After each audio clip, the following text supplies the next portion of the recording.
অলিদের অলি যিনি গাউসুল আজম, অলিদের গাউসুল আজম জিলানী, বাগদাদে জন্ম কুতুবে রাব্বানী। বলুন বাগদাদে জন্ম কুতুবে। কি বিরক্ত লাগতেছে? আল্লাহর ওলিদের শান কি বিরক্ত লাগে? যদিও বহুবার শুনছেন, কিন্তু কিতাবে যে পাইলাম যিকরুল আম্বিয়া মিনাল ইবাদাত ওয়া যিকরুস সলিহিন কাফারা। কার কার গুনাহ নাই হাত তুলেন তো? কার কার গুনাহ নাই হাত তুলেন? সবার গুনাহ আছে, সবার গুনাহ আছে। গাউসে পাকের নামে শান গাইলে গুনার কাফারা। মারহাবা বলি।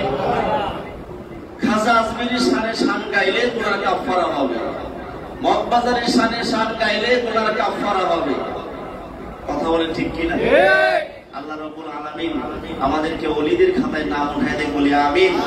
আল্লাহুম্মা সাল্লি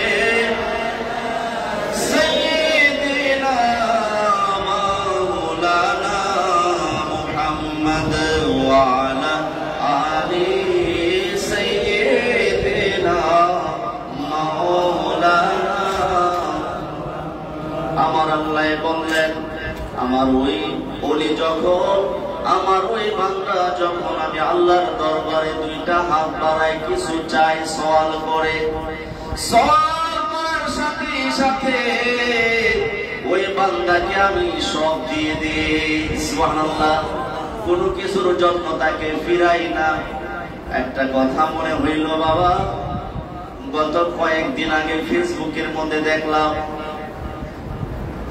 কোন এক সংগঠনের লোকেরা, কিছু সংগঠন আছে না মানবতার সেবা করে এরকম নাম দিয়ে, কিন্তু বাবা আসন্ন গল্প বুঝতে হবে, ঠিক না? আসন্ন গল্প বুঝতে হবে না? আপনি যদি জাতি সাপের লেজের মধ্যে ধরে কেসু মনে করে উড়ায় দেন, আপনার অবস্থা কি? হ্যাঁ, পরবর্তী অবস্থান নাকি হয়তো কবর নয় হসপিটাল, ঠিক কিনা? জাতি সাপের লেজে ধরবেন, আগে বুঝা তো ধরবেন না কেসু নাকি জাতি সাপ, আগে বুঝতে হবে না? আল্লাহ রাব্বুল আলামিন হাদিস শরীফের মধ্যে তার হাবিব সাল্লাল্লাহু আলাইহি ওয়াসাল্লামকে জানিয়ে দিলেন, নবীজি আমাকে জানালেন, আমাদেরকে জানালেন, ওয়ান মুআয ইবনে জাবাল রাদিয়াল্লাহু তাআলা আন ক্বালা ক্বালা রাসূলুল্লাহ সাল্লাল্লাহু আলাইহি ওয়াসাল্লাম আলা উখবিরু আম মুলুকিল জান্নাহ। সুবহানাল্লাহ। হাদিস শরীফের আমলটা পরে বলতেছি, কথাটা পরে ভুলে যাবো, এই জন্য বলে ফেলি। এই হাদিসের সাথে এই কথাটার একটা মিল আছে। হাদিস শরীফটাকে পড়লেই মনে করো যে পাগলের কথা, যদি এটা ওইদিক জায়গা ছিলেন পেটে, এটা মনে করে দিয়ে দুরূদ শরীফ পড়ি, আল্লাহুম্মা সাল্লি সাইয়্যিদিনা মাওলানা মুহাম্মদ ওয়া আলা আলি সাইয়্যিদিনা মাওলানা। আপনার নবী আমার নবী হাদিসে মুবারকার মধ্যে জানালেন, وعن معاذ بن جبل رضي الله تعالى قال قال رسول الله صلى الله عليه وسلم ألا أخبرك عن ملك الجنة। ও আমার সাহাবায়ে কেরাম, জান্নাতের মালিক কারা হবে, জান্নাতের মুলুক কারা হবে, আমি কি তোমাদেরকে জানাবো না? মারহাবা। সাহাবায়ে কেরাম বললেন, কুনতু বালা ইয়া রাসূলুল্লাহ, আমাদেরকে জানিয়ে দিন জাহান্নামের মালিক কারা হবে, মুলুক কারা হবে। আপনার নবী আমার নবী জানালেন, ক্বালা রাজুলুন দাঈফুন মুস্তাদআফুন যু তিমরাইনি। আমার ভাইরা, বন্ধুরা, বাবাজিরা, আপনার নবী আমার নবী জানালেন, ক্বালা রাজুলুন, এমন একজন ব্যক্তি যিনি দয়ীফুন শক্তির দিক দিয়ে দুর্বল হবে, শক্তির দিক দিয়ে দুর্বল হবে। মুস্তাদআফুন যু তিমরাইন সিরা ফারা দুইটা জামা গায়ে থাকবে। মারহাবা। আমার ভাইরা বন্ধুরা বাবাজিরা, ও আমার মসজিদে হাসান হোসেন রাদিয়াল্লাহু তাআলা আনহুমার মুসল্লি ভাইরা বাবাজিরা, আপনার নবী আমার নবী বললেন এমন একজন ব্যক্তি জান্নাতের মুলুক হবে, মালিক হবে, যিনি শক্তি দুর্বল থাকবেন, শক্তিহীন একটা মানুষ থাকবেন, তার শরীরের মধ্যে দুইটা জামা থাকবে, সিরা ফারা বালু জামা না। আপনার নবী আমার নবী আরো বললেন লা ইউবাহু লাহু, ওই মানুষগুলিকে মানুষ দাম দিবে না। কি দিবে না? দাম দিবে না। তাদেরকে তুচ্ছ তাচ্ছিল্য করবে, মানুষের কাছে জায়গা দিবে না। আমার আল্লাহ রাব্বুল আলামিনের সিদ্ধান্ত, ওই বান্দা যদি লাউ আকসামা আলাল্লাহ, ওই বান্দা যদি আমি আল্লাহ রাব্বুল আলামিনের দরবারে কসম কাইটা ফালাই, আল্লাহ রাব্বুল আলামিনের দরবারে যদি কোনো কিছু কসম কাটে, কোনো কিছু কসম কাটতে দেরি হবে, লা আবারহু, আমি আল্লাহ রাব্বুল আলামিন তার কসম পূরণ করতে দেরি করব না। সুবহানাল্লাহ। ওই ব্যক্তি হবে জান্নাতের মুলুক মানে মালিক। সুবহানাল্লাহ। এখন বলুন তো, জান্নাতের মুলুক মানে মালিক, মুলুক মানে কি? জান্নাতের মালিক আমরা জানি আল্লাহ। কে? যদি বলি রাসূল জান্নাতের মালিক, বা শিরিক। কি কয়? শিরিক। তো রাসূল যে হাদিসের মধ্যে বলতেছেন একজন দুর্বল মানুষ যার পরনে মাত্র দুইটা সিরা ভরা জামা থাকবে, তাকে মানুষ মূল্যায়ন করবে না, দাম দিবে না। ওই ব্যক্তি যদি আল্লাহর কাছে কিছু চায়া ফেলায়, চাইতে দেরি আল্লাহ দিতে দেরি না, ওই ব্যক্তি হবে জান্নাতের মুলুক, মালিক। তাহলে কি এখন শিরিক হয় নাকি? রাসূল কি শিরিক বুঝে না? কথা বলেন, রাসূল কি শিরিক বুঝে না? কি করলে শিরিক হয়? আমার ভাইরা বন্ধুরা বাবাজিরা, রাসূলের সাথে যদি তুমি কোনো বিষয়ে ইখতিলাফ সৃষ্টি করো, ইখতিলাফ সৃষ্টি করতে দেরি হবে, ঈমান যাইতে দেরি হবে না। শিরিক তখনই হবে যখন সৃষ্টিগত মালিক মনে করব আল্লাহর ওলিদের। ঠিক কি না? আল্লাহর ওলিরা কি সৃষ্টিগত মালিক? আল্লাহর রাসূল কি সৃষ্টিগত মালিক? না, সৃষ্টিকর্তা মালিক একমাত্র আল্লাহ। আল্লাহ রাসূলকে দিয়ে দিয়েছেন, ওই রাসূল তাদের উম্মতদেরকে ভাগ করে দিয়েছেন। সুবহানাল্লাহ। কথা ক্লিয়ার? যেমন বাপের অনেক জায়গা কিনে না, অনেক জায়গা সম্পত্তি কিনে, মালিককে বাপ, মালিককে বাপ। তিন ভাইরা যদি ভাগ করে দেয়, ভাগ করে দেওয়ার পরে ওই তিন ভাই কি মালিক হয় না? বাপে যদি তুই এটা খাবি, তুই এটা খাবি, তুই এটা কইরা খাবি, এখন মালিক কি? বাপ যদিও মালিক, কিন্তু এদেরকে বন্টন করে দিয়ে দেওয়ার কারণে এরা ওই বাপের পক্ষ থেকে মালিক হয়েছে। ঠিক কিনা? আল্লাহ জান্নাত বানিয়েছেন, জান্নাত বানিয়ে রাসূলকে হাওয়া করে দিয়েছেন। রাসূল আবার তার উম্মতদেরকে পয়সা পয়সা পয়সা পয়সা, রাসূল তো বন্টনকারী। রাসূল কি? বন্টনকারী। আল্লাহ তাআলা দানকারী, তুমি বন্টনকারী নবী। আল্লাহ তাআলা তুমি বন্টনকারী, তোমারই বন্টনে ভাগ পেয়েছে যে জনে, তোমারই বন্টনে গিয়েছে কপাল খুলে গো নবীজি, গিয়েছে কপাল খুলে গো নবীজি, মালা গেঁথেছে আখি জলে নবী গো, মালা গেঁথেছে আখি জল।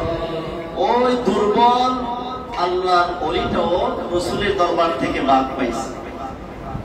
হিসাবে রাসূল তাকে মালিক বলেছেন, ঠিক কি না? তো আপনার নবী আমার নবী বললেন তারা হলো জান্নাতের মালিক। যে কথা বলার জন্য মনস্থ করেছিলাম, কিছুদিন আগে কিছুদিন আগে একটা ভিডিও দেখলাম, 2-3 জন হুজুর মিল্লা পাগড়ি পরা, পাঞ্জাবি পরা 2-3 জন হুজুর মিল্লা একজন বৃদ্ধ বয়স্ক একজন উস্কো খুস্কো চুলওয়ালা একজন ব্যক্তিকে তারা ধরে চুল টুল কাইটা গোসল টুসল করায়া তাকে ফ্রেশ করে দিলেন।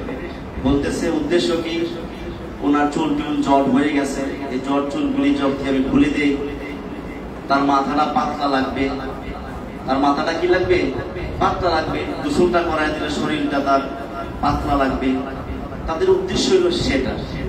কিন্তু অনেকেই জানে না সে কি কেঁচু ধরেছে নাকি জাতিসাপ ধরেছে। আমি দেখলাম, দেখা আমার চোখে পানি আসছে, অনেকেরই চোখে পানি আসছে, অনেকে কমেন্টস করেছেন।